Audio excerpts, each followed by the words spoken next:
시작합니다. 최근 지역 홀대론이 논란입니다. 지난 9월 초 안철수 대표가 호남의 SOC 관련 예산 축소를 언급하며 시작된 거죠. 그런데 이 홀대론 함부로 꺼내면 안 되는 겁니다. 왜냐? 제5대 대선 당시 박정희 후보는 호남에서 승리했었고 제7대 대선에서는 김대중 후보 부산에서 50% 가까이 득표했었습니다. 정치적 지역 감정 없었습니다. 이후 자신을 위협하는 정치적 라이벌 김대중을 제거하기 위해 박정희 정권은 통반장까지 호남에 다 뺏긴다는 구호로 지역 감정을 기획해냈고 이 호남 박해는 결국 5.18까지 연결됩니다. 그 결과로서의 실제적, 물리적, 정신적 피해로 인한 호남의 피해의식은 그렇게 사악한 정치 기획의 결과입니다. 그 감정을 자극해 정치적 이득을 취하려는 모든 시도는 그래서 반역사적이죠. 그리고 그래서 홀대론은 함부로 꺼내서는 안 되는 겁니다. 사람의 상처로 정치하는 거니까요. 논란이 이어지자 지난 월요일 안철수 대표가 기자 간담회에서 이렇게 말했습니다. 제가 제 입으로 지역 홀대를 이야기한 적이 없다. 그런가요? 호남 고속철 예산 3천억 신청했지만 95% 삭감됐습니다. 이게 그럼 호남 홀대가 아니면 호남 접대입니까? 본인 입으로 얘기한 적이 있습니다. 실제 호남이 홀대에 당했는지 여부는 여당이 답할 문제죠. 정말 특정 지역이 특정 정권에 의해 의도적으로 부당한 대우를 받은 것이라면 그 정권은 무너져야 마땅한 겁니다. 제가 안철수 대표에게 묻고 싶은 건 이겁니다. 그럼 호남 홀대가 아니면 어쩌려고 그런 단어를 꺼냈냐? 안 대표님, 아니면 어쩌실 겁니까? 김어준의 질문이었습니다.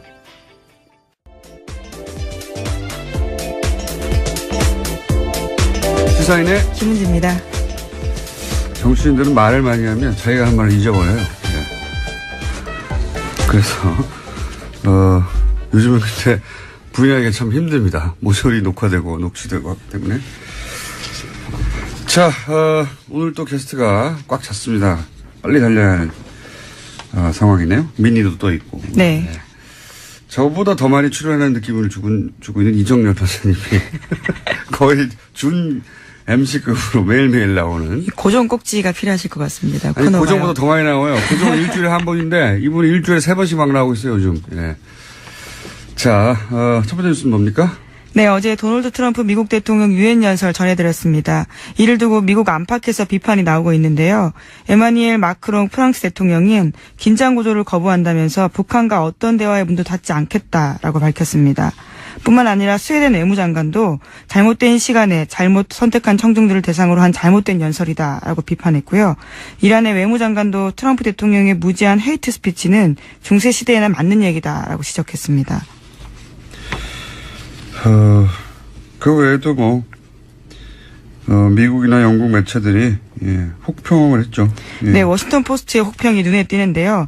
미국 대통령의 말이 정치인보다는 깡패 두목에 더 가깝게 들린 연설이었다라고 이야기했습니다. 워싱턴 포스트의 뉴스 공장을 듣고 있나 봐요. 계속 그런 이야기를 주장하고 계시는데요. 아니, 왜냐면 이 뉴스 논평에서 한 멘트, 비슷한 멘트들이 며칠 후에 외신에 실리지 않습니까? 비슷한 생각을 한다는 거죠, 사람들이. 예. 그리고 영국 가디언즈에서도 뭐라고 하지 않았습니까? 예. 네, 협박과 눈길을 끌려는 행위는 정책이 아니라 엄포에 불과하다면서 국제규범과 관리를 무시한 연설이라고 혹평했습니다. 가디언즈는 그나마 진보적이라고 쳐요. 워싱턴 포스트는 보수지를 대변하거든요. 진보 보수를 가리지 않는 건 왜냐면 외교적으로 말이 안 되는 소리니까요, 기본적으로. 그리고 상원의 의원들, 네, 미국 내에서도 비판이 많습니다. 네, 하원 할 것 없이 말들이 많았어요. 로켓맨이라고 했다고, 그런 표현 위험하다. 네, 척 슈머 민주당 상원 원내대표 이야기인데 우리는 북한 지도자가 변덕스럽다는 것을 알고 있다면서 이런 종류의 표현은 위험하다라고 지적했습니다. 그리고 그런 말이 오히려 국제적 리더십을 약화시킨다, 이런 말도 나왔고. 네, 상원 외교위 민주당 간사인 벤 카딘 의원의 성명입니다. 제가 대충 넘어가려고 그랬더니 또 자세히 그렇게 꼭 집어가지고. 네, 그 정도로 굉장히 논란이 많다라는 이야기를 드리고 네. 싶어서요. 아니, 실제, 네. 워낙 이게, 비난이 많으니까, 메티스도 외교적으로 풀려고 하는 거다. 그게 아니고. 갑자기 물타기를 하고 있다는 비판도 있습니다. 저 불만이 이거예요. 왜 이런 입장을 우리 언론이 내지 않느냐. 물론 잘 찾아보면 어딘가 있겠죠. 하지만 포탈 메인에 걸리는 기사들은 대부분 트럼프가 이렇게 얘기했다. 큰일 났다. 어떡하냐. 정말로 군사행동 하려나 보다. 뭐 이런 기사밖에 없어요. 정작 전쟁이 나면 다 죽는 땅에 사는 당사자들이 이런 얘기에 대해서 더 강도 높게 입장을 얘기하고 해야 되는 게 언론의 역할 아닙니까? 기본적으로. 그냥 공포에 휩싸이는 건 일반인들의 그럴 수밖에 없다고 치더라도 제 불만은 그거예요. 우리가 왜 여기에 대해서 비판하는 것도 외신을 인용해가지고 다시 한번 얘기해야 되냐 이거죠. 이해가 안 갑니다. 여기 사는 사람들이 우리이기 때문에 우리 입장을 외신이 인용해 가야죠. 그렇지 않습니까? 도저히 이해가 안 가요. 맨날 이렇게 외신이 욕했다. 트럼프는 뭐라고 했으면 외신이 욕했다. 그걸 또 기사로 내요. 아, 답답합니다. 자, 하여튼 연설 한번 했다가, 예, 그렇게. 트럼프 대통령이 이제 국제적으로 욕을 먹고 있다는 뉴스입니다. 네. 그 외에 러시아나 중국은 당연히 욕을 했고요. 예, 항상 그래 왔으니까요. 악마화하지 마라, 그런 얘기도 하고. 중국에서는 뭐라고 그랬죠? 네, 관련국의 안전보장이사의 결의를 완전히 집행하는 동시에 긴장 완화에 도움이 되는 행동을 해야 한다라고 지적했습니다. 오히려 점잖게 얘기했네요. 예. 제 불만은 그거예요. 오래전부터 계속 얘기하지만, 네. 트럼프 대통령이 트윗 한마디 있으면 전쟁 날 것처럼 막 중계하고, 뭐라고 하면 또 전쟁 날 것처럼 뭐라고 하고, 또 뭐라고 하면 군사적 옵션이 드디어 올라왔다 그러고, 계속 일변도잖아요. 예. 이해가 안 갑니다. 이게 포탈의 문제인 건지 그런 기사만 올려내는 아닌 기사도 분명히 있을 텐데. 아니면 언론 전반의 문제인 건지 둘 다인지는 모르겠어요. 네. 제가 모든 기사는 다 안 읽어봤기 때문에. 네, 비판하는 기사들도 많습니다. 그게 소위 포탈의 메인에 올라오지 않으면 우리가 그게 존재하는지 알 수가 없잖아요. 저도 이제 뒤져보면 그런 기사가 있다는 걸 알겠어요. 근데 그게 주류는 아닌 거죠. 지금 우리 언론에. 주류는 아닌 것이고. 그렇다고 방송들이 그렇게 하느냐. 종편은 그럴 리가 없고요. 당연히. 그 외 매체들도 그다지 그렇지 않거든요. 예. 불만입니다. 당사자 한국에서 이렇게 말했다라고 외신이 인용해 가야 된다. 사실은 저는 그렇게 생각이 드는데. 자, 다음 뉴스는요. 네, 문재인 대통령이 어제 세계 시민상을 받았습니다. 미국의 싱크탱크 아틀란틱 카운슬로가 민주주의 발전에 기여한 공로로 주는 상입니다. 그렇군요. 잠깐만 들어보겠습니다. 나는 먼저 이 상을 지난 겨울 내내 충광장에서 촛불을 들었던 대한민국 국민들께 바치고 싶습니다. 나는 촛불 혁명으로 태어난 대통령입니다. 평화의 힘을 전 세계에 보여주고 세계적인 민주주의의 위기에 희망을 제시한 대한민국의 촛불 시민들이야말로 노벨 평화상을 받아도 될 충분한 자격을 갖고 있다고 생각합니다. 네, 길었지만 짧게, 예, 한 두 가지 정도. 노벨 평화상을 받을 자격이, 있다는 말에 끝내지 말고, 정부 차원에서 촛불 시민들을 노벨 평화상 후보로, 하긴 정부가 올릴 수는 없군요. 예, 후보자 추천을. 이거 한번 얘기했었지 않습니까, 저희? 네, 그때 그래서 박원순 시장이 관련된 일을 추진해보겠다라고 밝혔던 바도 전해드린 바 있습니다. 예, 어떻게 됐나 모르겠네요. 예. 자, 다음 뉴스는요. 네, 이명박 정부 시절에 국정원의 블랙리스트 관련돼서 계속 알려드리고 있는데요. 이번에는 라디오 시사 프로 편파 방송 실태라는 문건이 보도됐습니다. 오늘 아침 한겨레 신문이 보도했는데요. 관련해서 여러 가지 라디오 프로그램들이 언급됐습니다. MBC의 손석희의 시선집중, 성경섭의 시사터치, 김미아의 세계는 그리고 우리는 문제가 있다라는 식의 이야기고요. 뿐만 아니라 KBS, CBS, SBS, BBS, PBC까지 모든 아침 방송들이 거의 총망라됐습니다. 문제가 안 되는 방송이 없어요. 모든 아침 시사방송이 다 문제다. 시사방송을 없애고 싶었겠죠. 예. 실제로 손석희 씨나 김미아 씨는, 떠났죠. 예. MBC에서 손석희 씨를 몰아낸다는 건 MBC의 치명적인 거죠. 실제는 대표적인 자산을 없애버리는 건데, 뭐 그런 거 개의치 않았었던 것이고. 출근길 민심을 호도하고 있다. 정부를 흠집낸다. 이런 식의 표현들이 있습니다. 뉴스공장이 그때 있었으면 뭐 사형에 처하라 이런 게 나왔겠죠. 어쨌든 모든 시사 프로가 다 마음에 안 들어. 심지어는 당시 불교 방송은 친박 김재원 의원이 진행하는 거임에도 불구하고, 예, 세종시 원안보수 입장을 얘기한다면서, 예. 편파 방송이다라고 주장했습니다. 일단은 이제 당시는 이명박 정권 시절이니까 박근혜 캠프에 있던 김재원이 박근혜 편든다 이런 얘기죠. 한마디로. 예, 그렇죠. 모두 다 마음에 진보 보수 가리지 않고 그냥 이명박 전 대통령에 대한 찬양 일변도가 아니면 다 반정부적이라고 했던 거죠. 예, 심지어 민경욱 현 자유한국당 의원이 진행했던 프로그램에 대한 지적도 있는데 일방적인 정치 공세를 방치하고 있다면서 문제라고 지적합니다. 아니, 모두가 다 마음에 안 드는 거예요. 예. 친정부 아니면 모두가 다 사라져야 할. 실제로 그래서 다 없어졌어요. 지금 거론하는 것들은 오로지 여전히 살아남아 있는 건 김현정의 뉴스죠. 네. 김현정 씨. 네. 오래 하셨어요. 수고하셨고 고생하셨습니다. 자, 다음 뉴스는요. 네, 문성근 김여진 씨의 합성 사진을 인터넷에 유포한 국정원 직원의 아이디가 있는데요. 관련해서 이 사람이 쓴 2009년부터 2011년까지 쓴 글들이 최근에 모두 삭제됐다고 합니다. 어제 그런 것들을 발견해서 경향신문이 보도했는데 관련해서 이 작업을 했던 국정원 직원에 대해서 검찰은 구속영장을 청구했습니다. 이 직원이 썼다고 하는 사용했다는 용어들을 보면 지금 인터넷상에서 이런 용어를 사용하며 댓글을 쓰는 사람들도 의심해 봐야 할. 왜냐하면 이 소위 이제 인터넷상에서 많이 회자되는 용어들이 여기서 다 탄생한 걸로 보여지거든요. 예, 보면 이슬람에 대한 반감을 이용해 가지고 노무현 전 대통령하고 이슬람 합쳐서 노슬람 지금도 맛있습니다. 네, 실제. 누가 쓰냐면 의심되는 아이디들이 많이 있습니다. 실제. 봉화 아방공예 예전부터 나왔던 얘기고. 뇌물현. 일베들이 많이 쓰던 단어죠. 이게 일반 신지 아니라 이런 단어를 의도적으로 조합해서 내는 일을 국정원은 했다고 봐야 하는 거죠. 예. 그리고 김대중 노무현 전 대통령하고 연쇄살인범들하고 이름하고 합쳐서 많이 썼었고요. 예. 네, 심지어 5.18 북한 특수부대 침투설을 반복적으로 퍼뜨렸고요. 배우 문근영 씨에 대해서도 굉장히 이상한 소리들을 썼습니다. 빨갱이 피투지라고 했었죠. 5.18 특수부대 침투설은 그러니까 5.18을 북한이 일으켰다. 라고 하는 것의 발원지는 국정원으로 보여집니다. 제가 보기엔. 네.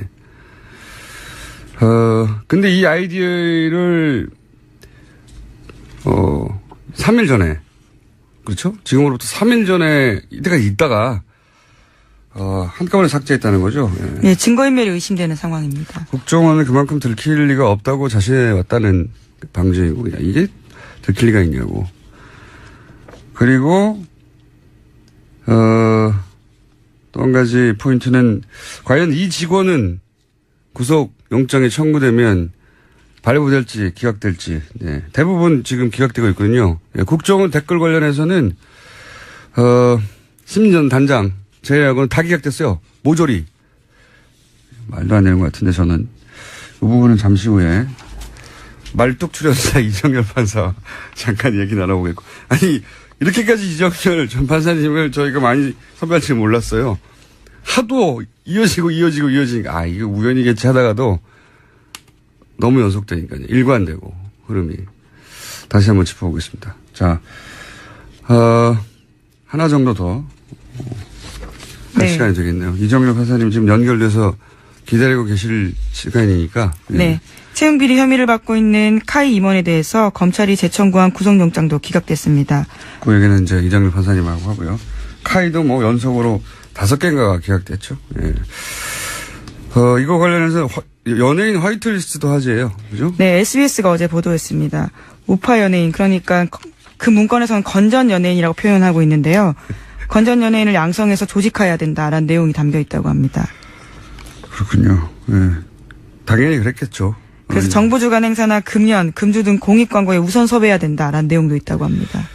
국정원이 그런 리스트를 가지고 있고 그리고 어떤 구체적 방안, 보고서가 작성되고 나서 실제 그렇게 실행되지 않은 지금까지 보도된 바로 실행되지 않은 게 없어요. MBC나 뭐 KBS나 이렇게 문제가 된다고 그 사람들 실제로 잘려나갔고 없어졌고 그렇다는 얘기는 연예인 화이트리스트에 이것도 실행에 옮겨졌다고 봐야 되죠. 예, 자기들 우리 말을 잘 들으면 예, 이렇게 된다는 것도 보여주고 또 그 연예인들의 지명도를 이용해서 예, 정권 홍보에 이용하고 그랬겠죠. 예, 실제 그랬겠는데 이분들이 자기 이름이 이 리스트에 올라 있다는 건 모를 거라고 봐요. 예, 모를 거라고 보지만 그렇게 운영했던 거고 저는 뭐 계속해서 얘기하지만 이명박 정권 때 했던 일을 박근혜 정권 때는 안 했겠느냐. 예. 그게 성공적이라고 들키지 않았다고 생각하면 더 확대했겠죠, 오히려. 그런 생각이 듭니다. 자, 여기서 잠깐, 또 기각됐기 때문에, 네. 그리고 저희가 다루지 못하고 넘어간, 국정원 댓글 사건 관련, 자들도 다 기각됐기 때문에 며칠 전에 묶어서 최근의 영장 기각에 대해서 다시 한번, 영장 해설 전담 판사. 이정일 판사, 얘기 나눠보겠습니다. 안녕하십니까, 판사님? 네, 안녕하십니까. 네. 국정원 댓글 관련해서는 심리전 단장만 구속됐고, 관련자들 2명의 영장은 기각됐고, 그리고 또, 요즘은 이게 하도 많이 나와서 다 읽어보지도 못하실 것 같아요. 계속 기각되는 게. 예. 그죠? 이거 또 물어볼 텐데 하고 읽어보고 싶은데 또 기각돼서, 네, 다 읽어보지 못하실 것 같은데, 법원에서 저 자꾸 뉴스 공장에 출연시켜가지고 저를 과로사하게 하려고 하는 음모가 아닌가. 자, 일단, 요 앞서 벌은 시간순대로, 네. 그 국정원 직원, 아니죠, 이제 이게 네. 팀장이군요. 예. 국정원에서 총 10억 원을 받았던 송암흑의 팀장. 이분하고 또 같이 영장이 기각된 문아무개 씨. 네. 외곽팀을 운영하면서, 돈까지 가로챈 가짜 네. 현금 수령 영수증을 만들어서. 둘 다 기각됐거든요. 어떻게 보십니까? 네. 일단 둘 다 이해를 못하겠다는 게 결론이고요. 네. 그다음에 이제 두 개 사건을 나눠서 보면은 일단 지금 먼저 공장장님 송 씨 민간인 팀장 네. 먼저 하셨으니까 그 부분 먼저 말씀드리면요. 영장 기각 사유가 이래요. 공무원 범죄인 이 사건 범행에서 피의자가 차지하는 지위와 역할 및 가담 정도, 그다음 송 씨를 포함한 전체 범행 가담자에 대한 수사 및 재판 진행 상황을 고려했다. 이게 예. 기각 사유거든요. 예, 민간인이라는 얘기죠. 예.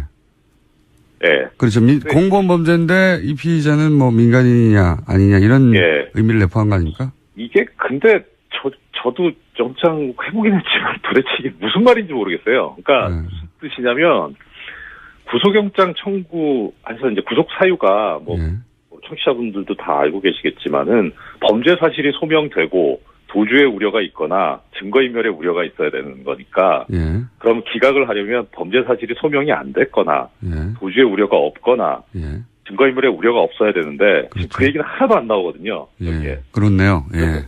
이게 무슨 소리인지를 모르겠는데 일단 짐작을 할 수 있는 건 조금 전에 공장장님도 말씀해 주셨지만 공무원 범죄인데 민간인에 불과하다라는 점하고 가담 정도가 적지 않느냐 네. 이렇게 지금 보기 때문에 가담 정도가 적으면 이제 단순 가담자니까 단순 가담자는 보통 형이 높게 선고되지 않기 때문에 그래서 도주의 우려가 없다고 본 거 아닌가 이렇게 추측은 가능합니다. 지금 이 문장으로 봐서는. 예.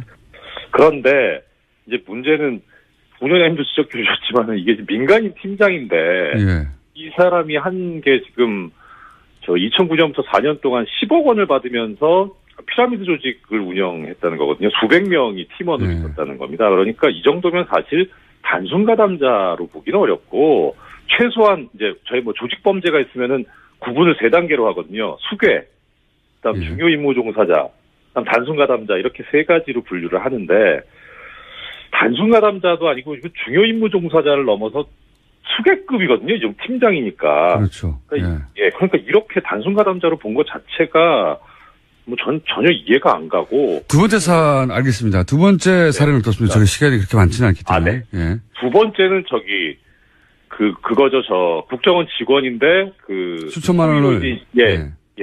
수천만 원을 가로챘다 그래서 사기까지 들어가 있는데, 그래서 자백하고 그 피해 금액 공탁했다고 지금 기각이 됐거든요. 네네. 이게 지금 사기 부분은 그럴 수도 있는데, 문제는 뭐냐면 이 사건 본질은 사기냐 아니냐가 문제가 아니고, 국정원 직원이 국가기관이 선거에 개입해가지고 여론 조작하고 민주주의를 훼손한 사건이잖아요. 예. 그러면은 일단 불법이 두 개가 있어요. 하나는 민주주의 훼손 부분이 있고 또 하나는 사기 부분이 있는데 그렇죠. 이 사기 부분은 정말 진짜 그 표피에 있는 피부에 있는 지연 말단적인 건데 이걸 가지고 영장을 기각을 했다는 거는 그 밑에 깔려 있는 진짜 중요한 불법, 이중 불법에서 토대가 되는 불법에 대해서 눈을 감아버린 거죠.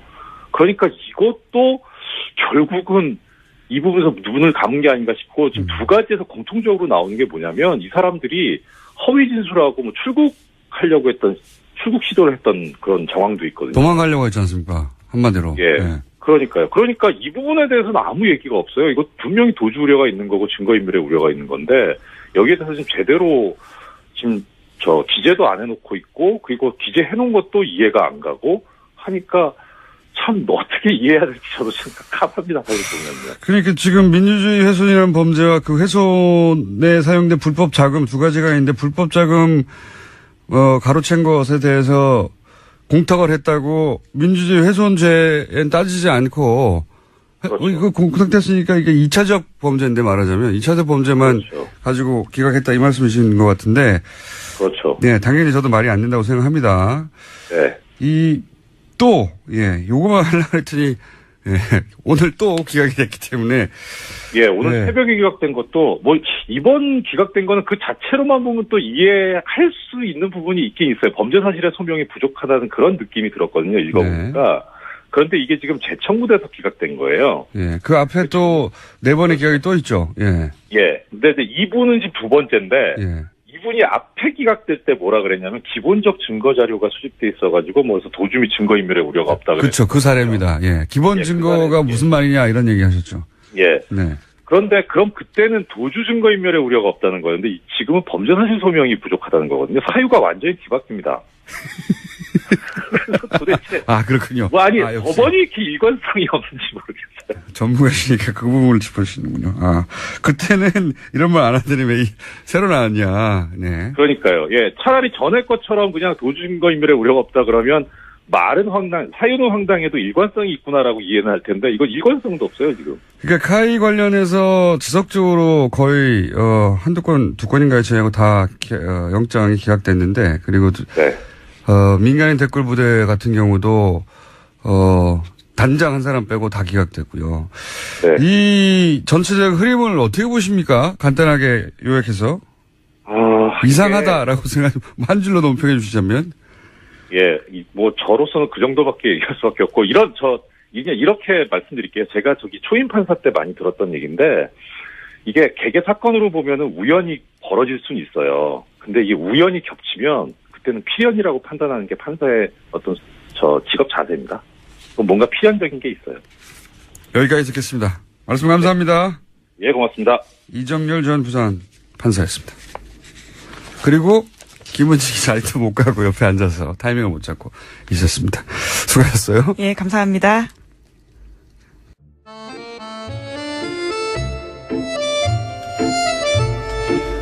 내부자들 사연이 긴 코너입니다. 폭탄 문자가 왔다가 폭탄 칭찬이 왔다가 그래도 여전히 살아계신 두 분 더불어민주당의 안민석 의원 나오셨습니다. 네, 안철수 대표와 통큰 화해를 하기로 한 안민석 의원입니다. 그래요? 좀 이따 여쭤보기로 하고. 자유한국당의 김성태 의원 나오셨습니다. 김성태 의원입니다.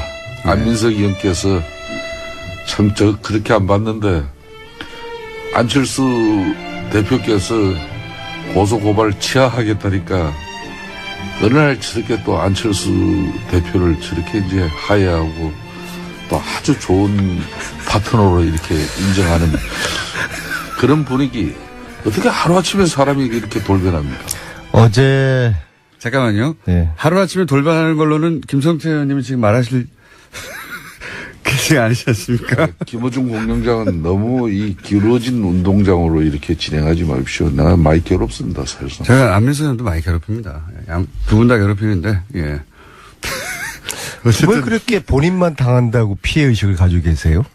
아니, 이거는 어차피 김어준 공장장한테 우리가 부역당하는 순간 우리의 운명은 이미 결정됐던 거예요.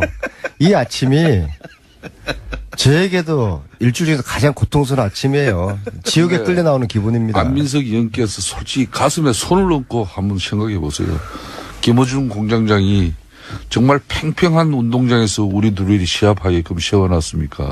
바른 시간을 6대4로 김성태 의원님께 많이 주고 있어요. 제 방에서 다 계산을 해봤는데요. 안민석 의원께서도 교회 다니시고 매일 주일 예배 참 신실하게 하시는 그런 크리스천을 알고 계신데 하늘을 보고 이야기를 하세요. 어제요. 어제 오후 15시 30분경 이용주 의원에게 전화가 옵니다. 예. 안민석 국민의당 의원의 이용주 고발을 의원. 취하해 줄 테니까 네. 앞으로 안철수 의원을 괴롭히지 않았으면 좋겠다. 제가 이렇게 이야기합니다. 정말로 그런 워딩을 쓰셨어요? 네네네. 네. 우리 어머니가 어릴 때 저에게 가르쳐 준 이야기가 절대 싸움을 먼저 걸어서는 안 된다, 남자가. 네. 그러나 걸어놓은 싸움에 대해서는 피하면 안 피하면 안 된다. 네. 그래서. 그 다음 거두는 싸움에 대해서는 뭐라고 하셨습니까? 네? 이제 싸움을 거두자고 하는 거잖아요. 거기까지 우리 어머님이 안 가르쳐 주셨어요. 그래서, 제가 최순실 국정농단의 침묵한 안철수 후보에 대한 비판을 제기를 지난 이 자리에서 뉴스 공작 때문에 제 정치 인생이 아주 고난의 가시밭길이에요. 그랬더니 저를 이제 고발한 거 아닙니까? 허위사실로. 근데 저는 허위사실이 아니고 아닌 걸 아니라고 했는 건데 그래서 수원지검에서 이게 지금 미첩이 돼 있어요. 그래서 저는 단단히 이건 끝까지 간다. 지금 당당하니까.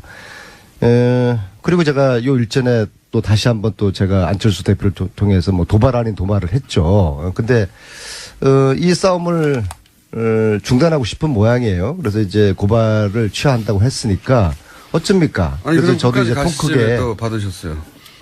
지금 변호사 비용 전략하려고 하는 그런 생각이 그런 것도 뭐 없지 않아 있지만요. 근데 어쩝니까? 상대가 뭐 하야하자 그러는데 이제 통 크게 또 제가 여당 아니, 중진 의원이 됐는데 아니, 본인은 당했을 뿐인데. 네. 뭐 더 솔직하게 이야기하셔야 되는 게 싸우지 오늘 말자고 김명수 대법관 아니, 임명 바로 동의안 그겁니다. 국회 그래서 처리한 날이 마침 이게 대의를 위하여. 예, 마침 이게 예. 안철수 대표가 오늘 김명수 대법원장을 통과시켜 주겠다는 그런 시그널로 혼자 그냥. 전문 용어로 청신호로 제가 받아들였어요. 혼자서 그리고 그냥 아무 상관 없을 때. 그렇죠. 하필 날짜가 이렇게 딱 맞아 그럼 이미 떨어져서. 그래서 제가 약속을 했습니다. 그래서 이제 뭐라고? 앞으로 내가 김명수 제가 대법원장 이야기 그대로 했어요. 내가 싸움 걸지 않지만은 그러는 싸움이기 때문에 내 끝까지 가려고 한 건데 하해하려고 그러면 내가 정중하게 통 크게 받아주겠다. 그렇게 제가 아니 약속을 안민석 했고요. 의원께서 아니, 인줄 안 솔직히 되고. 진실은 이야기해야지 왜 안철수 의원이 안민석 의원한테 먼저 그래서 이제 도발하고 싸움을 걸었습니까? 저는 이 방송에서 네. 안철수 대표가 교문위 의원 같이 동료 의원 네. 생활을 했는데 밥 한 그릇 안 사더라. 아주 이기적인 면을 방송에서 그렇게 해서 문제 제기된 그래서 거지. 제가 어제 끝을 맺습니다. 싸움을 안철수 대표에게 전해라. 안민석 내가 의원한테 통 걸어왔어. 크게 밥 사겠다고 전해라. 그래서 이걸로 혼밥 논란도 끝내고 내가 직접 한번 밥을 한번 사면서 그러다가 이 논란을 끝내자 그렇게 했는데요. 대법원장 인준이 처리가 안 되면 어떡합니까? 그러니까 그래서 다시 저는 고발하- 내심으로 그럼 떨어질 겁니다. 내심으로 지금 국민당 호남 의원님들이 24분이거든요. 네. 24분이 계신데 저는 여기서 20표는 나올 거라고 봅니다.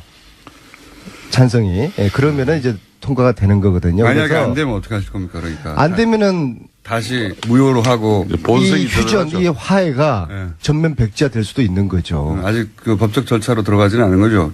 아니, 그쪽이 고소고발을 했으니까. 네. 예. 그쪽이 취하해야 되는 거 아닙니까? 아니, 치아 취하고 안 하고 이거에 대해 가지고 제가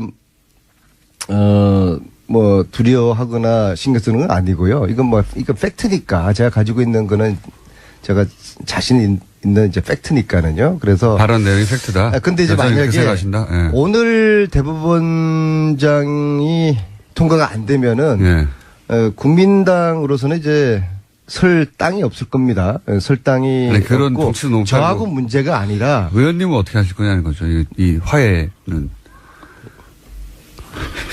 그 참 계산이 장부에 복잡하네. 또 들어가야 되는 거죠. 일단 어제 이제 약속을 하고 장부에 화해하기로는 했는데 만약에 오늘 부결이 된다. 이것은 네. 이 문제를 떠나서 국민당하고 저하고 관계가 국민당에 저하고 또 여러 가지로 얽혀 있고 소통되는 분들이 있거든요. 전체적으로 저하고 국민당하고 관계 모색을 원천적으로 다시 한번 해봐야 되는 거죠. 그러니까 자유한국당은 반대죠. 저희 당은 어제까지 공식적인 당론 결정은 오늘 의총에서 최종 확인됩니다만은 어제 의총에서는 사실상 거부하는 걸로 전체적인 분위기를 아니, 왜 모았죠. 거부를 합니까? 반대를 위한 반대도 이게 한도가 있는 거지. 왜 반대를 해요?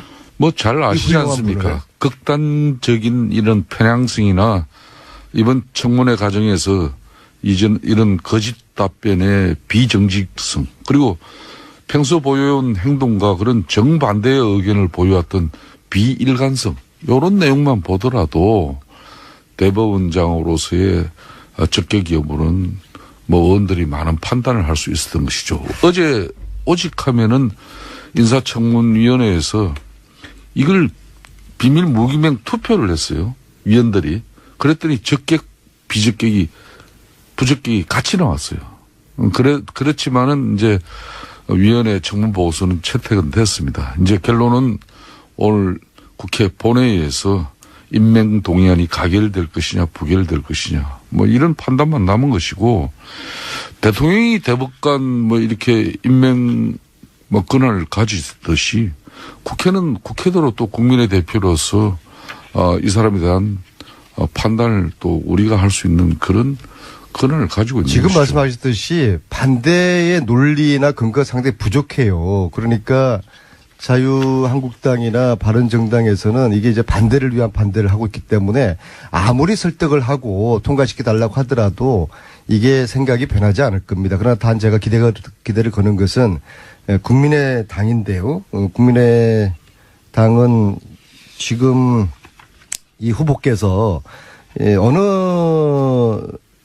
분보다도 사법정의라든지 인권 존중에 대한 가치를 아주 강하게 가지고 계신 그런 분이시거든요. 그래서 이 분을 국민당 의원들이 국민당은 그래도 자유한국당이나 바른정당하고는 좀 격이 틀리고 이 결이 틀리지 않습니까? 그래서 국민당에서 이분을 통과시켜 줄 거라고 보고요. 자유한국당은 포기하고요. 예, 저는 뭐 기대하지 않아요. 어차피 아니, 뭐 그쪽에서 그 동네에서는 반대를 위한 반대를 뭐 줄기차게 하고 안민석 의원께서 있으니까요. 지난번에는 바른정당은 그래도 건강한 보수의 가치를 창출해내고 지키려는 아주 좋은 정당이라고 이렇게 칭찬할 때는 또 언제시고. 보니까 거기도 안 되겠어요. 제가 이제 이 김명수 대법관에 대한 이번 인사청문회 과정에서 드러난 몇 가지 문제점을 그런 말씀을 드리겠습니다. 뭐 잘 아시다시피 첫째는 이 후보자가 지난번 뭐 청문회 헌재 소장 당시도 이렇게 나왔으면은 사법적인 어떤 가치 또 어떤 이 균형성이라는 것은 정말 마지막 최후 보루가 거긴데 이 편향성을 갖다 극복하지 못하는 후보라 그러면은 다 불행해지는 거예요. 국민도 불행해지고 국가도 불행해질 수 있습니다. 그렇기 때문에 이 대법관 자리는 심지어 헌재 재판관까지도 3명이나 이렇게 추천할 수 있는 자리예요. 중요한 것은 이분께서 아니 균형을 편향으로 지금 오해 잘못 표현하신 거 아니에요? 이분께서 국제인권법 연구회 초대 회장 재임 기간 동안에 개최한 학술 대회는 총 2차례 열렸습니다. 그런데 대한민국에 얼마나 이 학술 연구회가 이렇게 법조인이 특히 국제인권법 연구회 초대 회장으로서 이 얼마나 주제가 많겠습니까? 유독 이분께서 동성애, 동성혼 옹호에 집중됐었어요. 그 중 하나가 이제 이 차별금지법 제정이 있는데 이게 이제 동성애 옹호를 이제 주장했다는 거 아닙니까? 그렇기 때문에 지금 우리 안민석 의원께서도 교인이시지만은 지금 얼마나 이 동성애, 동성혼에 대한 부정적인 국민적 여론이 형성되어 있습니까? 이런 부분도 한번 살펴봐셔야 될 거고. 잠시만, 이게 중요한 부분이기 때문에 이 부분에 대해서 반론을 해야 되겠어요. 예, 하십시오. 내가 후보께서 말씀하신 것은 저 이야기를 그러면 어느 발언에서도 예. 동성애를 지지한다는 발언을 한 적이 없어요. 하지 않은 이야기를 자꾸 했다고 그렇게 덧붙이는 건데요. 차별금지법을 그렇게 연결한 거죠. 네, 지금. 그리고 네. 그분이 말씀하신 거는 차별금지법의 핵심의 동성애, 성소수자에게도 인권을 차별을 존중을 그럼 해줘야 된다. 그것은 당연히 법률가로서 판사로서 그것은 당연히 기본적으로 소수자에 대한 인권을 이야기하는 것은 그 당연한 거 아니겠습니까? 근데 그 이야기를 갖다가 저 동성애를 옹호했다라고 이야기를 아무리 소수자에 대한 인권도 덮으셔버리면은 좋지만은 이게 사실과 다른 안민석 주장으로 의원님. 국민들을 현혹시키는 거예요. 안민석 그렇게 하면 안 의원님, 돼요. 사회적 사실을 가지고 판단을 하셔야 되는 것이죠. 사회적 약자에 대한 차별의 소수 입장이 존중되는 그런 차별금지법은 어느 대한민국 정치인 국민이 반대하겠습니까? 그렇지만은 유독 이 동성애 동성혼 문제는 동성애자는 국민이 아닙니까, 그럼? 국민이죠. 그렇지만은 국민의- 이 후보가 네. 지금 850만에 달하는 비정규 노동자들의 차별과 불평등을 해소하기 위한 그런 법조인으로서의 소신과 의지를 가지고 그런 회장 이런 당시 국제인권법 연구회 초대 회장으로서 그런 문제를 가지고 왔다면은 오늘날 이런 문제 제기 안 아니, 되죠. 청문회에서 후보자 이렇게 말씀하셨어요. 현행 헌법과 민법상 허용되지 않는다, 동성애는.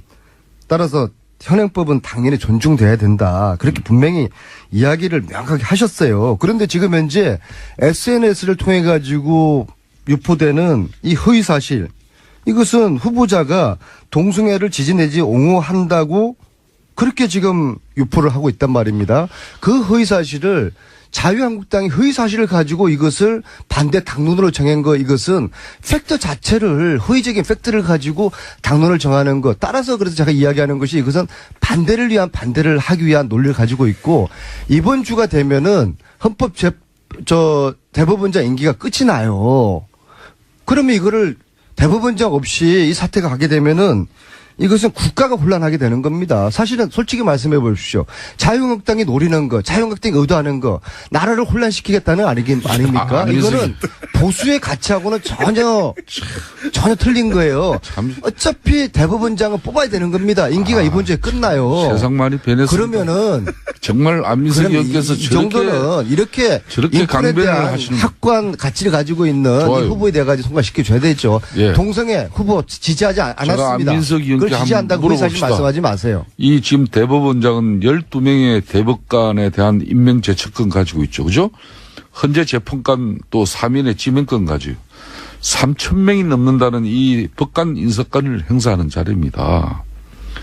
이 김 후보자가 대법관, 헌재 재판관, 법관들의 인사권을 가진 대법원장이 되면은 이 동성혼 합법화 이 대법원 판결과 또 군대 내 동성애 허용 헌재 결정이 선고될 그런 위험이 분명히 존재할 수밖에 없는 것이에요. 그거는 현실이고, 만약 이게 차별금지법이 제정되거나 또 군대 내에서 동성애를 처벌하는 이는 군 행법이 만일 폐지된다고 칩시다.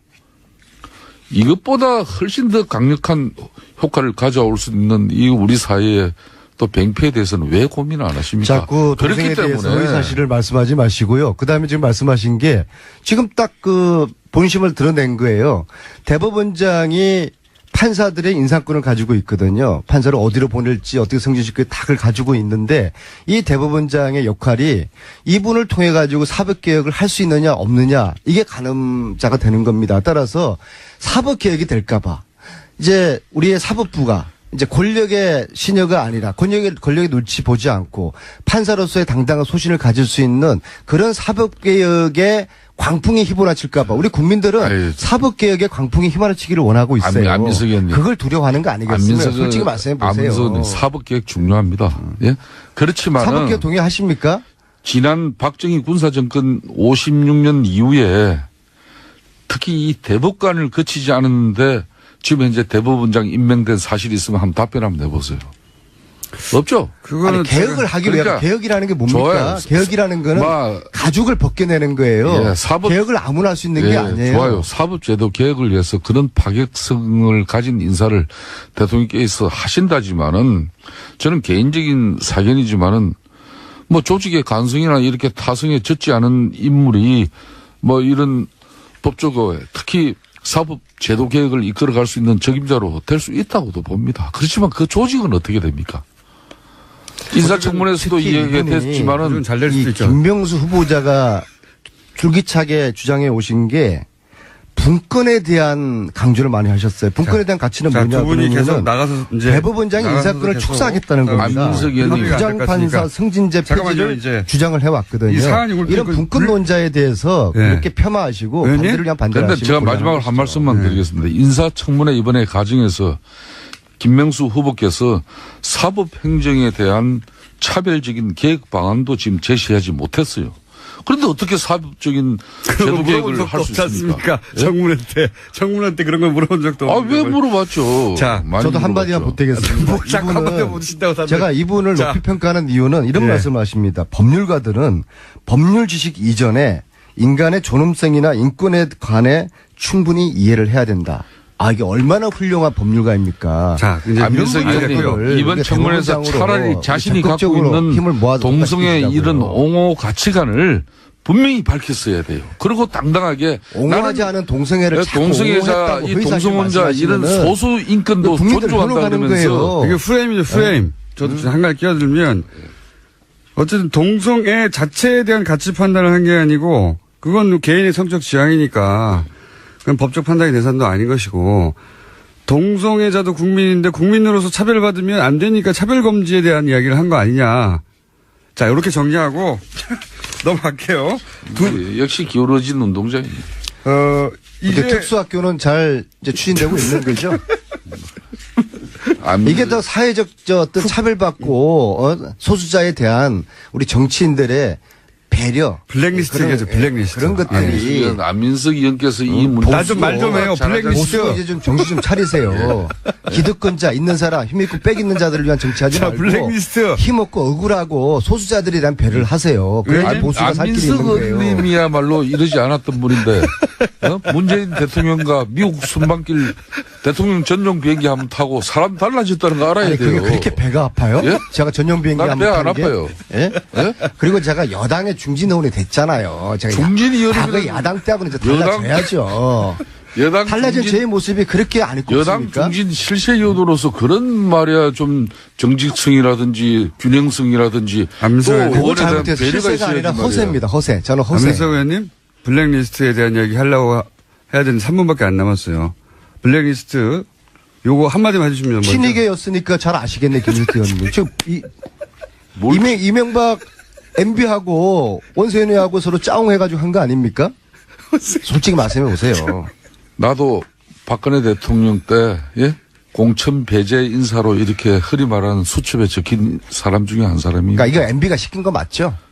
그렇게 나는 이 특정 대통령을 과거 전직 대통령을 이렇게 대통령까지 보복하는 그런 정치로 비춰지는 이런 모습은 바람직하지 아니 않아요. 원세훈한테 보고는 받았겠죠? 잘못된 부분은 아무리 과거 정권에서 일어난 일이라도 바로 잡아야 되겠지만은 이게 우리 국민들한테 보복으로 비춰지는 그런 모습은 사실상 문재인 대통령이 지향하는 그런 평등 정치 아니에요. 아니 엉뚱한 말씀하지 마시고 평화 정치 아니에요. 국정원장한테 대통령이 보고는 받았겠죠? 그걸 나 어떻게 알아요? 에이 왜 몰라요? 아니, 나도 알았으면 MB 때나 박근혜 대통령 때나 아니, 나도 주류 인사 한번 했죠. 국정원장이 이 헌법 유린을 한 이 사실에 대해서 이 어마어마한 범죄를 하면서 대통령한테 보고를 하지 않고 대통령과 공감 없이 이 헌법 유린을 했다? 이게 말이 됩니까? 좀 솔직하게 말씀해 보세요. 안민석님, 박은순 시장이 MB가 노무현 대통령이 한 것이 진짜 보복이라고 이렇게 말한 것처럼 지금 현재 민주당과 지금 정권에서는 아무리 정치 보복이 아니라고 해도 노 전 대통령 죽음에 대한 보복 심리가 기저에 깔려 있는 건 사실 아닙니까? 이렇게 가면 안 됩니다. 주진우 기자가 이야기하는 MB가 돈 빼돌린 수조 원 그런 주장에 대해서는 어떻게 생각하세요? 그 주진희 기자가 이야기한 나도 박근혜 정권에 탄압받은 사람이지만은 내가 그렇게 난 보복적인 마음 없어요. 국민의 혈세도 빼돌리고 댓글 조작하고 블랙리스트 만들어내고 이런 것들을 대통령이 몰랐을 리가 있겠습니까? MB를 수사를 이제 해야 되는 것이죠. 법 앞에 만인은 평등한 겁니다. 김성태 의원님이나 저나 MB나 어느 누구나 좋습니다. 만인이 평등한 겁니다. 좋습니다. 법안에 국민들의 의혹을 밝히기 위해서 어느 MB가 스스로 검찰에 조사를 받겠다 그 이야기를 해야지. 그런데 전직 대통령으로서 당당한 모습을 보여주는 안민석 거예요. 의원님, 내가 한마디 예, 부탁 분명히 좀 했죠. 드립시다. MB가 시켰거나 예? 아니면은 MB가 보고 집권당의 받았죠. 실세 사선의원이니까 내가 한번 좀 이렇게 첨언을 해드리면은 절대 당의 주류들이나 실세들이 나서고 또 박은순 시장이나 이런 누가 봐도 이 정권의 핵심적인 지방 강력 단체장들이 내가 이렇게 불이익받다 그렇기 때문에 MB 수사해달라 그러면은 아무리 정말 MB가 이 잘못된 사람이라 하더라도 그 균형성이 잘못된 거, 잘못된 거 지금 인정하셨네요. 국민 얼떨결에. 여론이나 앞으로 잘못된 게 있으면 자, 검찰 수사를 블랙리스트 통해서 피해자 밝혀졌지 않습니까? 문성건 김미아 피해자 밝혀졌잖아요. 가해자가 있을 거 아닙니까? 그 가해자는 원세훈, MB 이 사람들 아닐 겁니까? 그러면 검찰에서 엄정하게 수사를 해야죠. 그러니까, 법 앞에 만인은 평등해야 되는 겁니다. 그러니까 국정은 적폐 청사. 우리도 잘못하면은 감옥 갈 생각하자고요. 그렇습니다.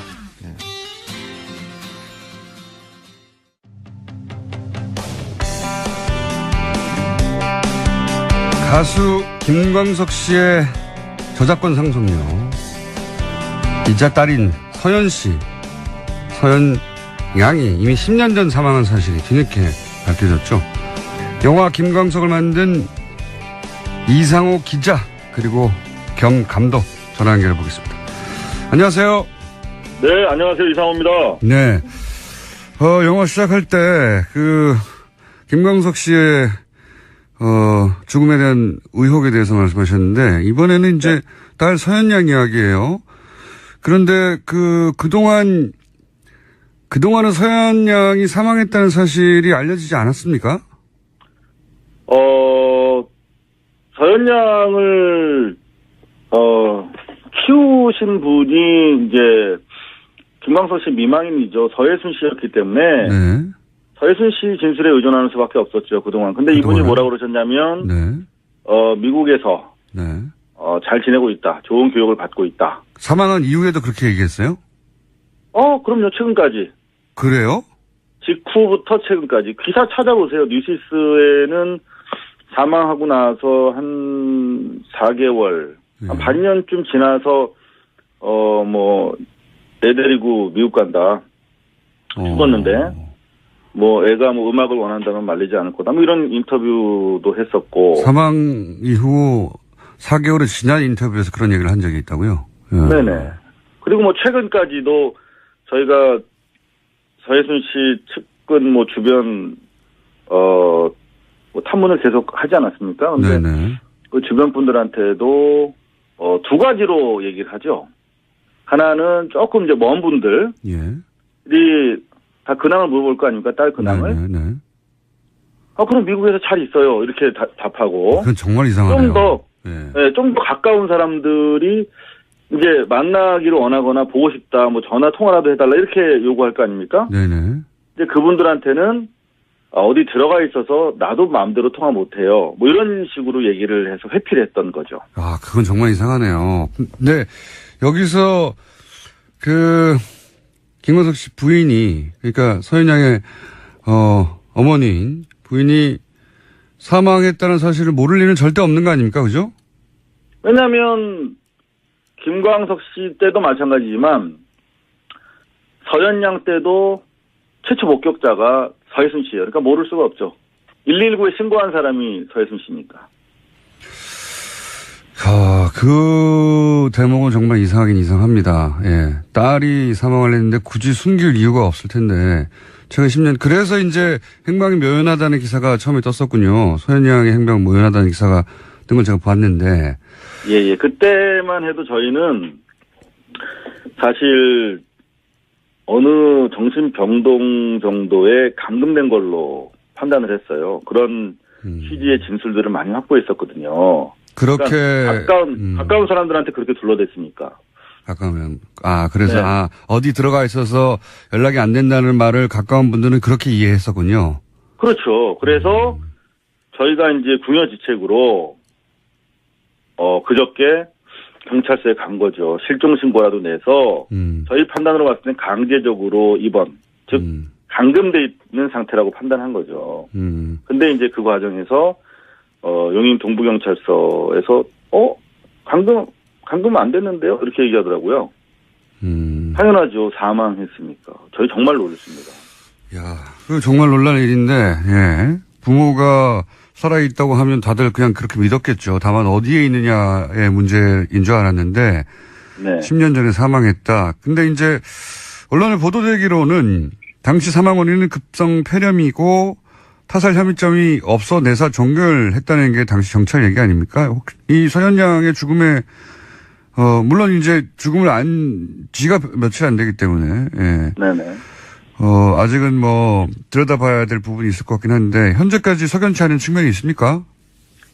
일단 기본적으로 석연치 않은 점, 조금 전에 우리 진행자께서 말씀하셨던 것처럼 왜 숨겼을까, 엄마가. 예, 그건 정말 석연치 않습니다. 예. 예, 그 부분이 가장 석연치 않은 부분이고요. 납득하지 않고요, 예. 예, 그것과 관련해서는 충분한 그 이유가 저희가 판단할 수 있는 근거가 있어요. 그 부분에 대해서 물으시면 제가 다음 질문으로 답을 드릴 텐데, 네. 일단 경찰 수사와 관련해서는 지금 저희 뭐 짧은 시간이지만 많은 제보가 들어오고 있고 취재가 이루어지고 있는데, 네.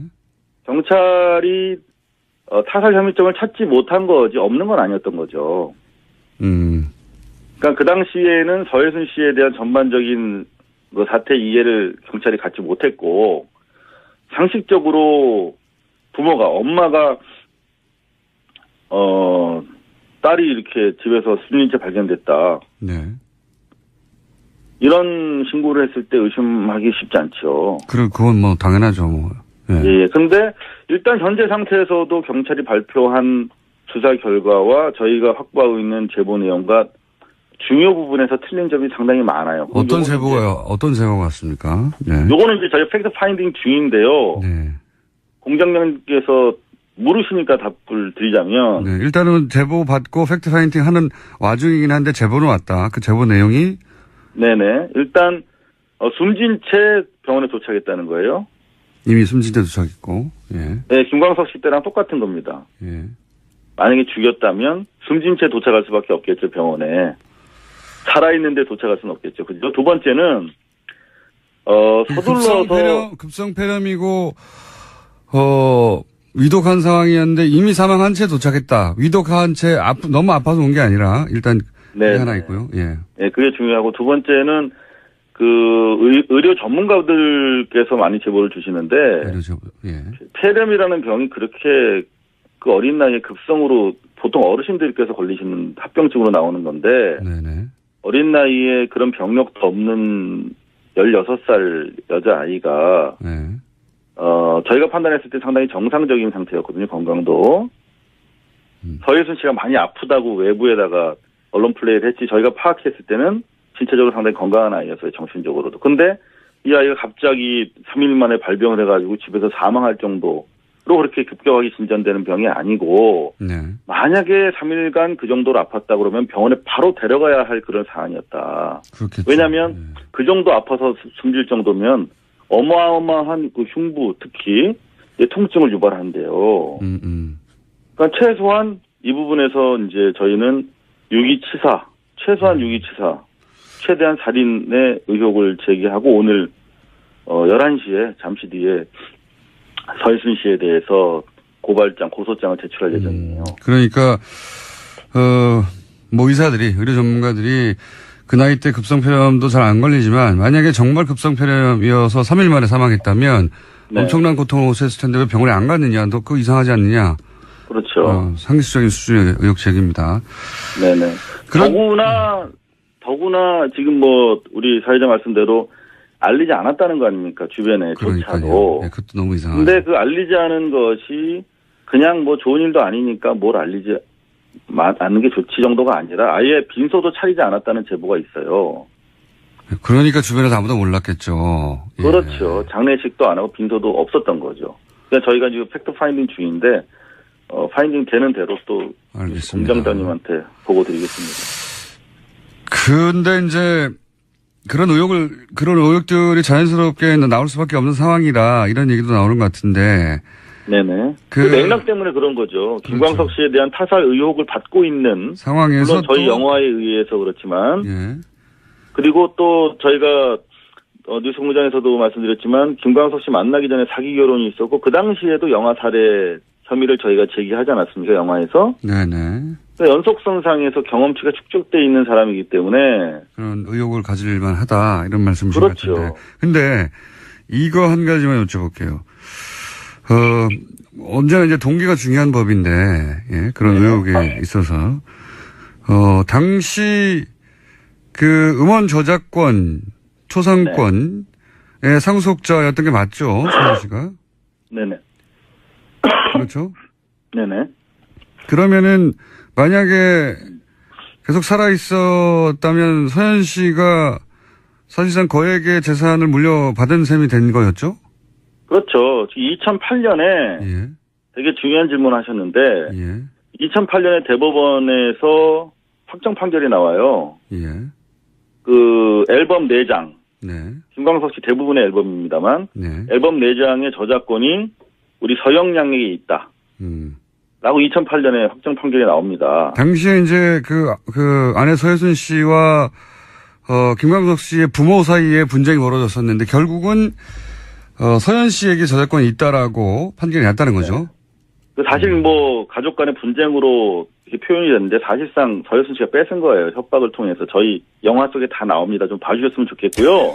네. 일단 기본 영화 보면 되게 쉬운데 이걸 설명하려니까 복잡해서 그래요. 네. 아직 못 보신 분들이 많으니까요. 좀 설명을 해주시고. 예예. 기본적으로 2008년 이제 가을에 최종적으로 서혜순 씨의 딸 네. 서현 양에게 앨범 4장에 대한 저작권이 있다는 판시가 나오는데 중요한 것은 이 판시의 주체 예. 법익이 가는 사람이 서현 양인데 이미 서현 양은 2007년 12월 23일 죽었잖아요. 예. 그러니까 죽은 사람을 상대로 소송이 결정 난 거예요. 몰랐으니까 그런 것도 있겠네요. 서혜순 씨가 적극적으로 숨겼기 때문이죠. 그리고 이미 죽은 상태에서도 언론에다가 인터뷰를 하고 주변에도 알리지도 않고 장례식도 치르지 않았기 때문에 어쩌면은 그래서 사망을 숨겼을 수도 있겠네요. 예. 그렇죠. 그러니까 그렇다면 이제 그 재산은 어디 누구한테 가느냐라는 질문이 그 다음에 따를 텐데. 네. 당연히 그죠?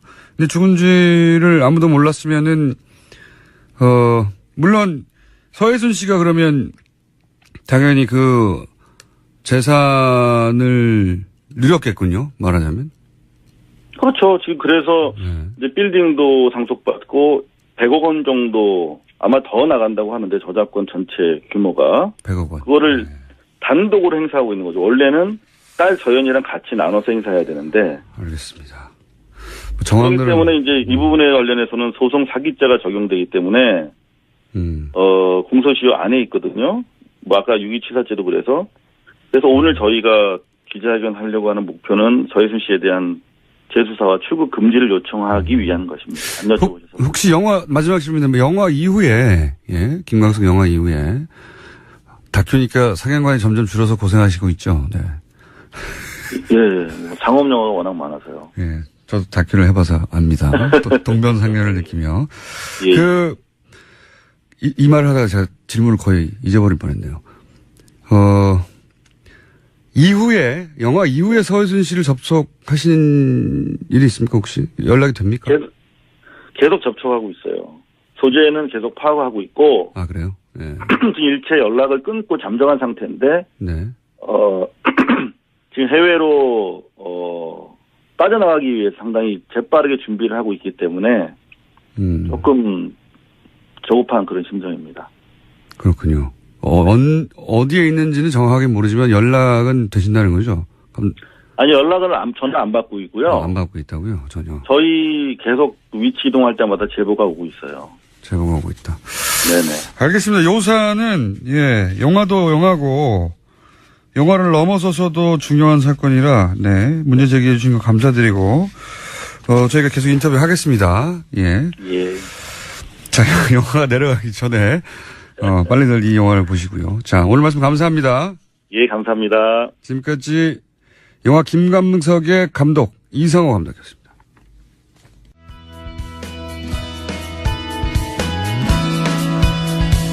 그것마저 알려주면, 예, 다른 곳에서는 조사하지 않는, 두 가지죠. 하나는 주중에 조사, 그리고, 뉴스공장만의 현안 조사 두 가지를 하는 시간입니다. 리얼미터 권순정 조사 분석실장 나오셨습니다. 안녕하십니까? 예. 주중이라는 게 이제 여론이 어느 한 방향으로 가는 와중이기 때문에 잘 발표가 안 되는데 보통 주말이나 이렇게. 예, 잠정적으로 네. 보시면 될 것 같습니다. 흐름을 보는 네. 시간이라고 보시면 될 것 같아요. 자, 우선 대통령 지지율이 북핵 사태 이후, 계속, 하락세였지 않습니까? 예, 네. 이번 주는 어떻습니까? 지난주에 또 갑자기 지난주 금요일이었나요? 네. 지난주 금요일이었나요? 미사일 발사를 했었잖아요. 또 발사를 했죠. 예, 또 발사를 했습니다. 북핵 6차 실험한 이후에 또 예. 발사도 했기 때문에 또 한 번. 예, 예. 6차 핵실험 이후에 12일 만입니다. 네. 미사일 발사를 했었고, 그리고 이제 국제기구의 주관에 대북 인도적 지원, 네. 이 논란이 월요일 정도까지 상당히 주말 거치면서 되게 많이 진행이 됐습니다. 그래서 4주째 하락을 했습니다. 떨어진 폭은 그렇게 크지는 않은데요. 1.4%포인트 내린 65.7%입니다. 긍정평가가. 부정평가는 29.8%로 올랐습니다. 네. 특이점을 보자면은, 대구 경북에서 취임 후 처음으로 아주 미미한 차이긴 하지만 부정평가가 47, 긍정평가가 46으로 부정평가가 앞서기 시작을 했었고요. 특히 이 지역에서. 네, TK는 3주 연속 내림세가 계속 이어지고 있습니다. 네. 그리고 이번 주 조금 특이한 부분들은 지난주까지는 40대 이하라든지 호남 같은 경우는 상당히 높은 지지율을 계속적으로 유지를 하고 있었거든요. 네. 그 호남 같은 경우는 이번 주에는 70%대로 떨어졌고 40대, 30대, 20대 이쪽에서도 80%대 초중반을 유지를 하다가 70%대로 떨어졌습니다. 그렇군요. 네. 진보층에서는 항상 90%를 넘어왔었는데 80%대 중반으로 하락을 했고요. 이게 대북 인도 지원 논란 같은 경우에는 북핵 위기가 있는데 네네. 이 시점에 대북의 인도 지원을 해야 되겠느냐 네네. 하는 갈등의 논란이 진보층에도 있는 거죠, 실제. 맞습니다. 보수층뿐만 아니라 진보층에서도 그리고 20대와 30대를 비롯한 청년층에서도 진보적인 의식은 가지고 있지만 이 현재적인 엄혹한 상황 속에서 안보 논란 속에서 안보 위기 속에서 현재 지금 지원을 해야 되겠나라는 인식이 상당히 퍼져 있는 것 같습니다. 그게 이제 6차 핵실험하고 10번째 미사일 발사 네네. 되는 연속적인 상황 그리고 뭐 특히나 트럼프 대통령의 거의 하루가 멀다고 나오는 전쟁 불가론. 그렇습니다. 불가론이 아니라 불사론 네네. 같은 게.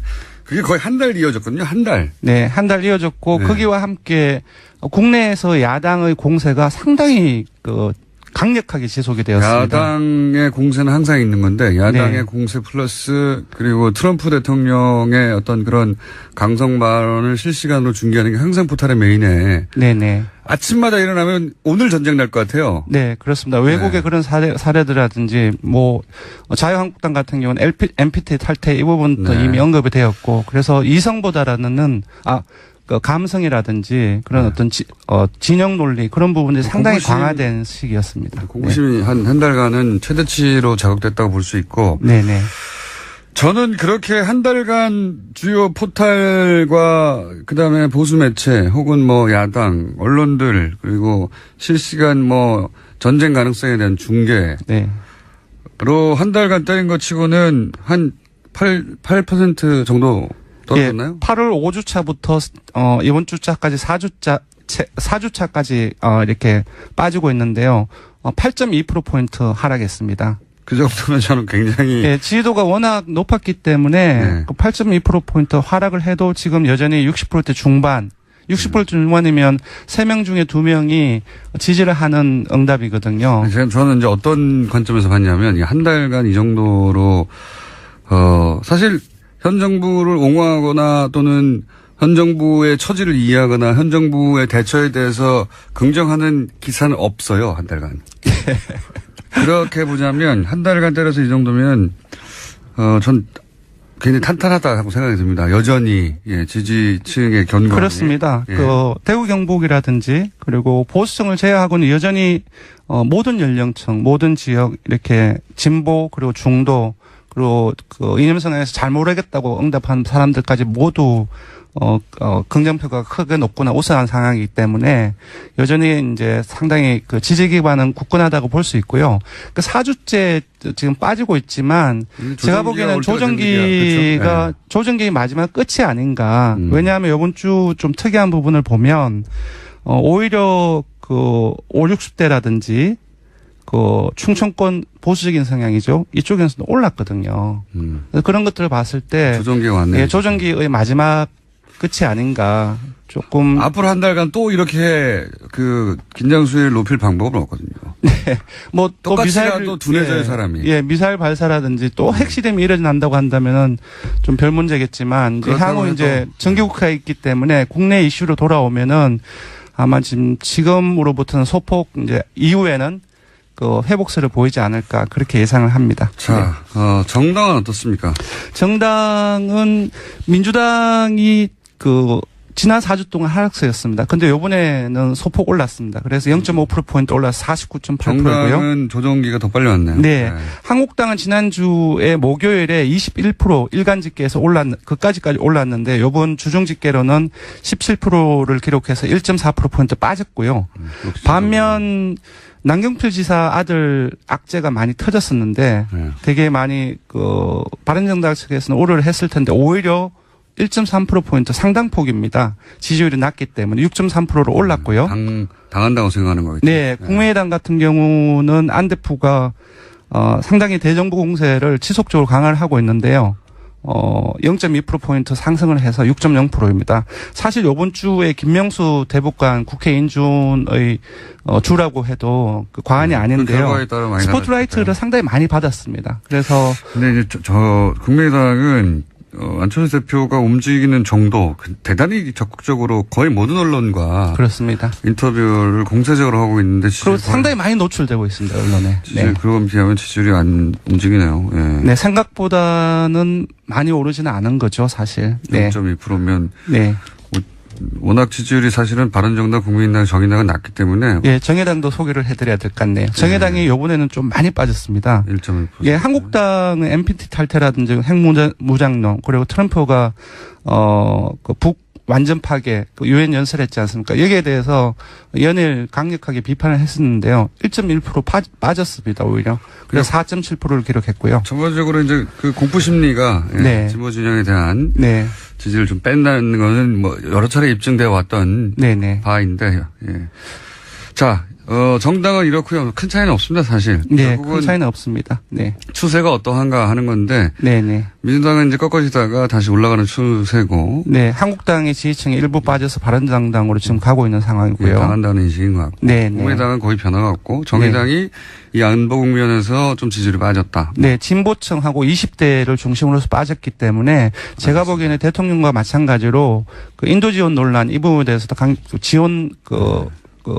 지원하는 어떤 입장을 발표를 했었죠. 그래서 영향을 미치지 않았나 싶습니다. 네, 알겠습니다. 현안조사, 시간이 너무 많이 갔네요. 현안조사, 공수처, 이 설치에 대한 찬반입니다. 일단 결과는 찬성이 매우 높습니다. 10명 중 7명에 이르는 68.7%가 찬성을 했고요. 반대는 21.5%입니다. 그래서 찬성이 반대의 3배 이상에 이릅니다. 이거는 뭐 자연스러운 보통 이제 여론조사에서 60% 넘어가면 압도적이라고 하잖아요. 예, 이 공수처 부분은 이제 적폐청산의 상당히 중요한 부분이기 때문에 좀 야당에서도 강력하게 나오고 있는 상황인데 결과를 보면 한국당을 지지층을 제외하고는 모든 지역, 모든 연령, 이념 성향, 정당 지지층, 지지정당마저도 한국당을 제외하고는 그 찬성 여론이 크게 높거나 우세한 상황입니다. 그렇죠. 공수처가 설치돼서 그 조사 대상이 될 사람이 일반 국민들 중에는 아무도 없으니까요. 네, 대통령하고 국회의원, 뭐 판사, 검사, 판사, 검사, 고위공무원 이런 사람들이기 때문에. 네. 근데 자유한국당 신기한 부분은 자유한국당 지지층이라고 해서 네네. 그분들이 다 대통령이고 판사고 검사고 아니지 않습니까? 네. 근데 이제 새 정부 초기까지는 적폐청산이라든지 이전 정부의 문제점들 그런 부분들을 많이 공유를 해서 이러한 부분들에 대해서 자유한국당 지지층도 상당히 이제 찬성하는 입장에서 되게 많았는데 지금은 이제 여야 대립 구도가 상당히 강화되면서 이제 진영 논리로도 상당히 재편되고 있는 상황입니다. 그렇게 만들기 위해서 자유한국당이 노력했고 그 네. 점에서는 자유한국당이 일부 성과를 보고 거둔 있는 거죠. 상황이죠. 자유한국당 입장에서는 만족스럽지는 않겠죠. 물론 네네. 아직 뭐 10%대니까. 네네. 그렇지만 그렇게 끌고 가기 위해서 사실은 자유한국당은 대선 이후 지금까지 단 한 번도 노선을 바꾸지 않았다. 일관되게 진영 논리로 끌고 가기 위해서 노력했고 일부 네네. 성과를 북핵 덕분에 얻고 있다. 그러니까 사실상 중도라든지 이쪽으로 확대 전략보다는 자신의 지지층, 바른정당도 있기 때문인 것 같은데요. 자신의 지지층을 강화시키기 위한 그런 전략에 집중을 하고 있는 것 같습니다. 앞으로도 그럴 것 같고요. 그럴 수밖에 없죠.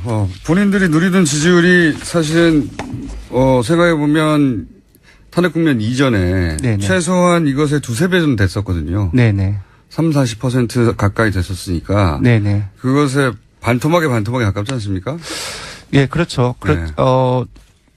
홍준표 대표 24.1%를 얻었지 않습니까? 최소 거기까지는 가야 된다고 예, 생각하는 것 같아요. 24%에서 30%까지는 갈 수 있는데 30%를 가면은 당연히 지금 50% 전후를 민주당의 지지율이 제가 봐서는 40%대 초반까지 떨어질 수 있으니까 그렇게 되면 해볼만 하다고 생각합니다. 예, 6.13 지방선거가 상당히 이제 경쟁 구도로 들어가는 지방선거가 이제 다음에 있는 가장 큰 선거니까 네네. 거기에 포커스를 맞춰서 전략을 짤 수밖에 없고 자유한국당도 네네. 그러다 보니까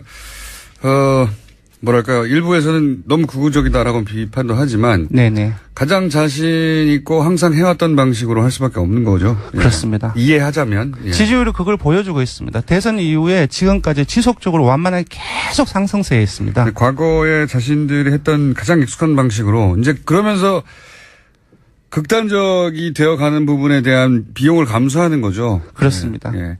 확장성은 떨어져 갈 수밖에 없는데 그건 이제 자유한국당의 딜레마겠죠. 네네. 예. 그쪽에서도 이렇게 극단적인 이미지로 가서 지지율 어느 정도 오르겠지만 그 다음은 어떻게 하냐는. 근데 그렇죠. 이제 그건 그때 고민할 일이고. 그거는 전국 선거에서는 문제가 되지만 지역 선거 같은 경우는 개별 지역으로 나눠져 있지 않습니까? 네. 그러면 개별 지역에서는 보수 중도라든지 그런 것들이 한쪽에 집중되어 있는 지역들이 많기 때문에 일정 성과를 최소한은 올릴 수 있는 거죠. 그래서 이제 전략적으로 그렇게 가는 것이다. 네네. 윤석열 위원장도 그래서 저는 영입했다고 봅니다. 네. 그런 정치적 계산을 분명하게 하고 그런 면에서는 자유한국당이 옳고 그러다의 문제가 아니라 굉장히 영리하게 플레이를 하고 있는 거죠, 지금. 그렇게 볼 수도 있죠. 옳다 그러다의 문제는 전혀 다른. 네, 옳다 그러다의 문제는 아니고요. 다른 차원의 문제지만 네. 그냥 단순히 이것을 전략의 차원에서 분석하자면 자유한국당의 전략이 굉장한 위험을 감수하고 있지만 네. 지금 여기까지 지지율이 일단 올라오는 데까지는 기여했다. 네. 그 다음부터가 문제라고 봅니다. 여기서 과연 국민들이 많이 바뀌었기 때문에. 네, 최소한 지역 선거인 6.13 지선에서는 일정 정도 효과를 볼 수 있다라고 보는 거죠. 저는 자유한국당 입장에서 피해도 굉장히 크다고 보는데. 네. 그건 저희가 걱정할 건 아니고. 네. 자, 여기까지 하겠습니다. 조사 개요는요? 네, 이번 대통령 정당 조사는 TBS 의뢰로 전국 19세 이상 성인을 대상으로 18일부터 20일 4일 동안 무선 80%, 유선 20%, 전화면접 자동응답, 혼영 방식으로 실시했고 최종 응답자는 1,526명입니다. 표본 오차는 95% 신뢰 수준 플러스 마이너스 2.5%포인트, 응답률은 4.4%이고요. 이번 현안 조사는 최종 응답자가 514명이었고 표본 오차는 95% 신뢰 수준 플러스 마이너스 4.3%포인트, 응답률은 5%였습니다. 지금까지 리얼미터 권순정 조사 분석 실장이었습니다. 감사합니다. 고맙습니다.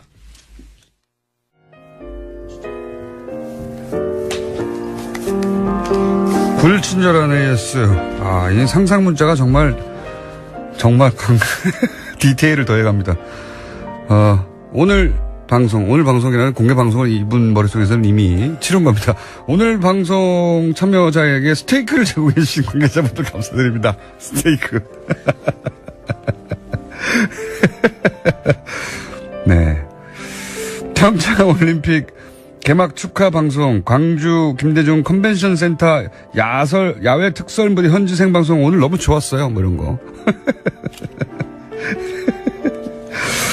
다시 알려드립니다. 9월 26일 화요일 아침 7시 5분에 저희 공개방송 시작합니다. 꼭두 새벽에.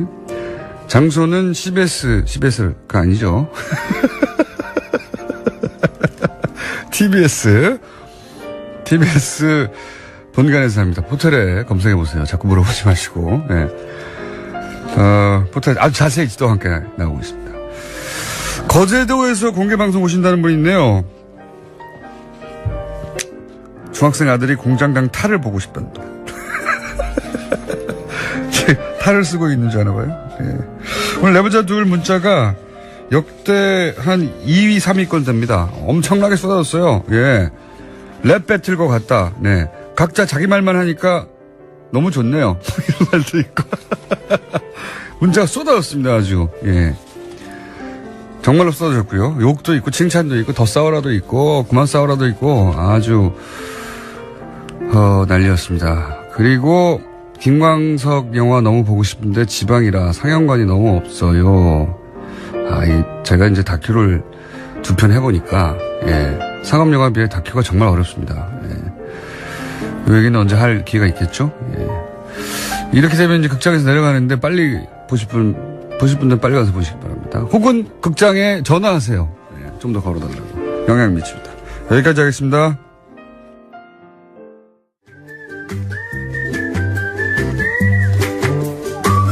자, 도시건축가 김재현 박사님 나오셨습니다. 안녕하십니까? 네, 안녕하세요. 네, 네. 멋진 옷을 스카프와 함께.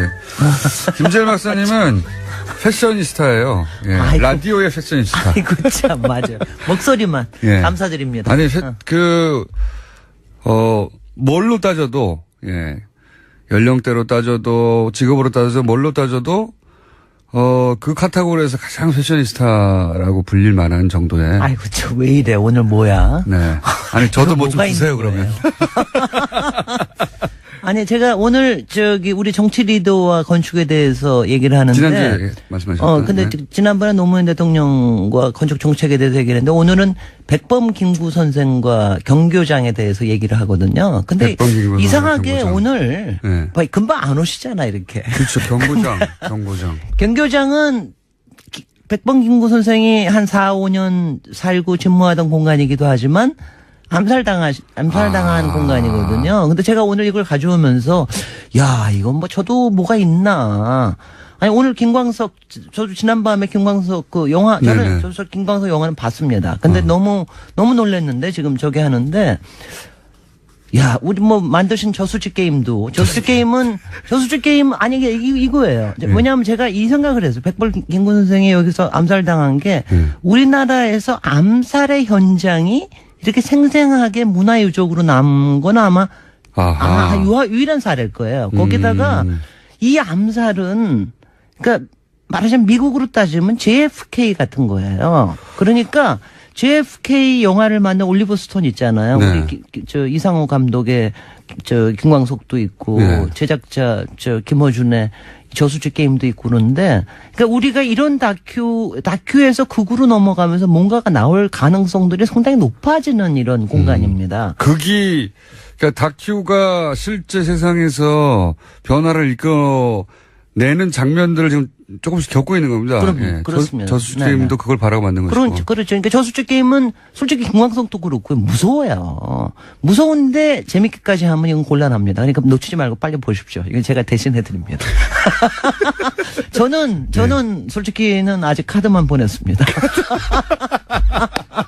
다큐들이 시간대가 안 좋다 보니까. 그런데 정말 힘들어요. 예. 근데 그래서 카드만 자석으로 보내는 분들이 있습니다. 아니 제가 뛰어난 영화 중에 하나가 JFK 올리버 스톤이라고 생각하는데 제가 이걸 특별하게 보면서 근데 제가 이러다가 이제 딴 얘기로 가니까 일단 경교장에 대해서 얘기를 해요. 경교장은 대부분은 아실 거예요. 이승만 대통령에겐 이화장이 굉장히 유명하듯이 백범 김구 선생에게는 경교장이 유명합니다. 근데 이제 이분이 해방 후에 이제 귀국을 하셨어요. 근데 어디 가서 살 데가 없잖아요, 도대체. 아무 데도 없잖아요. 그 당시에 이른바 친일파 사업가가 여기서 사십시오 하고 그러니까 준 게 아니에요. 그냥 기증을 한 게 아니라 그냥 거처를 마련해 드린 겁니다. 근데 임시 거처군요, 말하자면. 임시 거처죠. 근데 이게 굉장히 잘 지은 집이에요. 왜냐하면 친일파에 금광 캐던 사람의 거기다가 왜 일본 군에다가 막 비행기 납품하고 이러던 그런 작자예요. 친일파 자산가였구나. 제가 이름을 여기 얘기 안 하겠습니다. 그러니까 그런 작자가 하든 간에 이렇게 좀 이렇게 깔아둔 거죠. 그래서 여기서 좀 사실은 일종의 보험 성격을 줬을 수도 있겠네요. 예.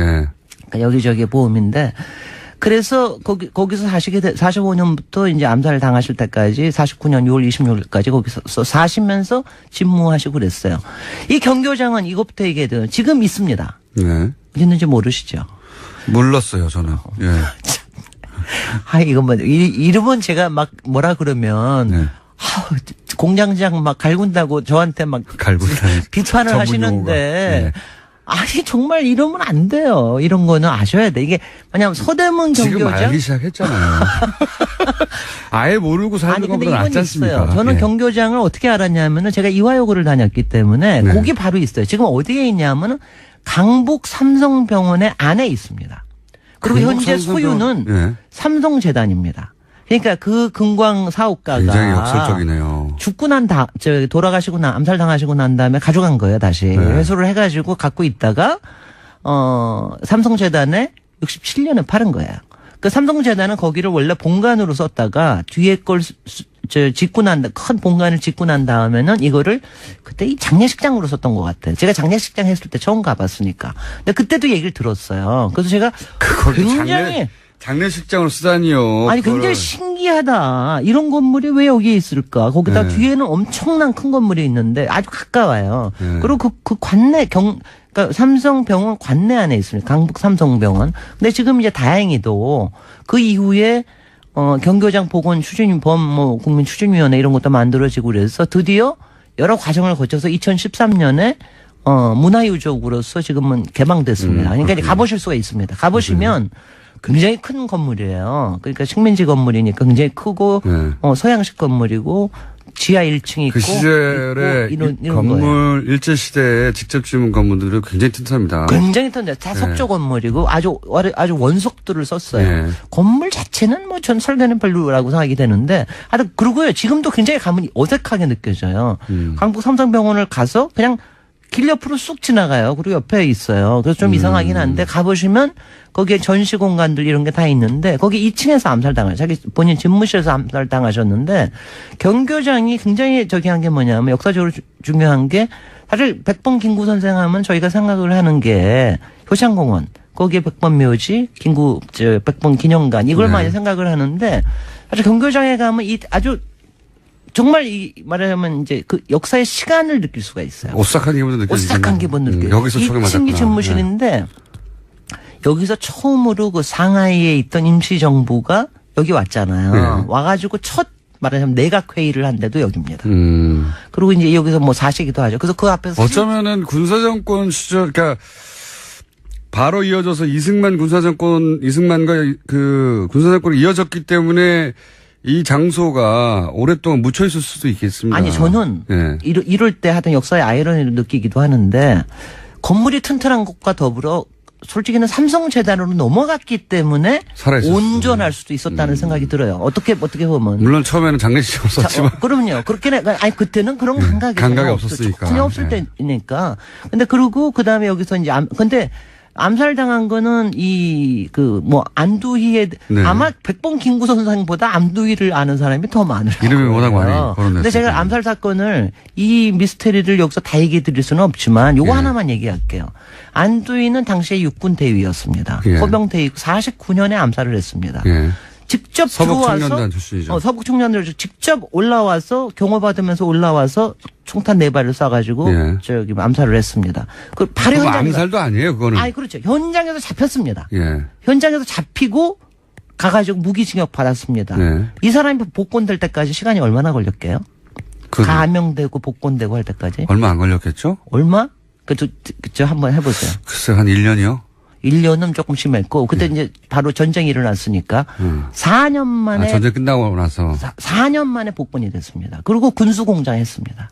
그리고 90년대까지 살아서 결국은 이제 이 사람도 암살을 당했지만 그러니까 당시에 이 미스테리가 영화로 만들 소재입니다, 실제.